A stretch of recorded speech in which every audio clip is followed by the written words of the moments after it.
UNI's trip to the 2005 National Championship game was the result of the Panthers winning 7 consecutive games in the regular season. Did you know the first 3 wins in that run were against ranked teams that were always in a battle with the Panthers for the conference crown? Here are those key wins over Youngstown State, Western Kentucky, and Southern Illinois. Playoff football began in the middle of the regular season, October 29th, as UNI hosted 11th-ranked Youngstown State.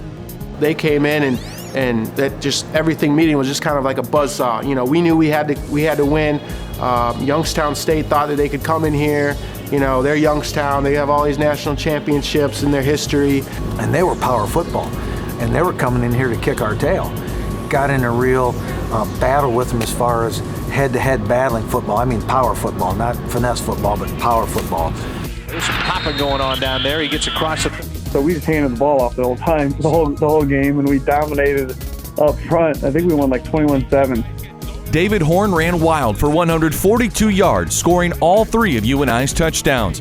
UNI rushed for 280 yards as Terrence Freeney and Corey Lewis added to Horn's big day.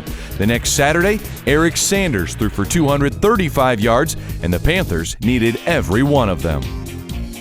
Western Kentucky had 3 NFL players that played in the NFL on that team. They were a tremendous football team.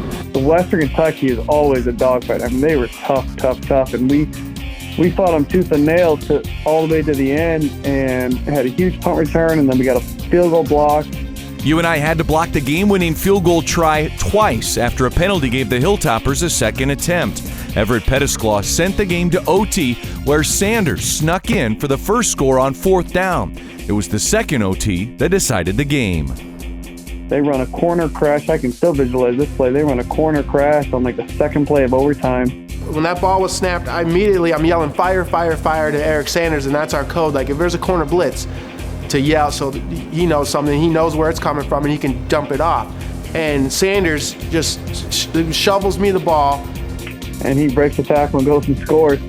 Now 6-3, UNI returned home for the matchup of the season, 4th-ranked Southern Illinois. Jerry Kill was the head coach of Southern Illinois. We went back and forth. That was a great rivalry back then. That was the North Dakota State Northern Iowa game back in those days, because Southern was number 1 or number 2 and we were the other ones. It was just back and forth. The 2005 game was also back and forth. Southern struck first and led 24-10 after 3 quarters. A balanced SIU offense forced UNI's defense to find another level against quarterback Joel Sambursky.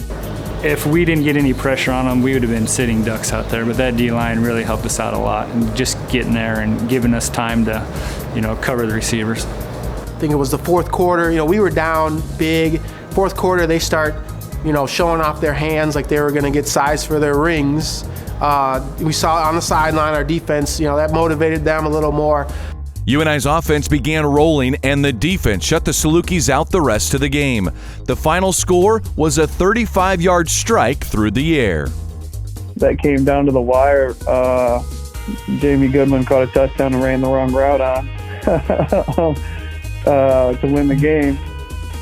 UNI's 25-24 win over SIU gave the Panthers a conference title and the league's automatic berth into the playoffs. The dome was going crazy because we put up 46, 41 points to make it into the playoffs. Was just amazing feeling with that within the dome.